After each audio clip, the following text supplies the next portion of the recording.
Hi friends, mini vlog 50 வியாழக்கிழமை காலையில் எடுத்த வீடியோ.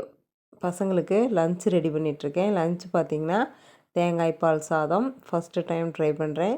சிம்பிளாக தான் ரெடி பண்ணியிருந்தேன், எந்த காயும் போடலை. செம்ம டேஸ்ட்டாக இருந்தது, பசங்களுக்கு பிடிச்சிருச்சு.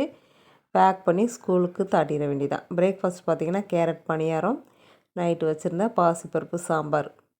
நல்லா ஹாப்பியாக சாப்பிட்டு லஞ்ச் எடுத்துகிட்டு ஸ்கூலுக்கும் போயிட்டாங்க. லஞ்ச் பார்த்திங்கன்னா தேங்காய் பால் சாதம், அதுக்கப்புறம் காலிஃப்ளவர் பக்கோடா மாதிரி செஞ்சு கொடுத்துருந்தேன். பொண்ணுக்கு மாதுளை, பையனுக்கு சீத்தாப்பழம். நான் கட் பண்ணி வச்சுருந்த ட்ரெஸ்ஸை தைக்கிறேன். உடனே ஸ்டார்ட் பண்ணிட்டேன். இது பிரின்சஸ் கட்டில் தான் ஸ்டிச் பண்ணினேன். ஃபஸ்ட்டு டைம் ட்ரை பண்ணுறேன். கடைசியாக ஃபினிஷிங் எப்படி வரப்போகுது அப்படின்றது தெரியல. முடிச்சிருக்கேன். என் தங்கச்சி தான் சொல்லணும் கடைசியாக. இப்படி தான் போச்சு என்னோடய டே. உங்களுக்கு எப்படி இருந்ததுன்னு சொல்லுங்கள். பாய், நாளைக்கு பார்க்கலாம்.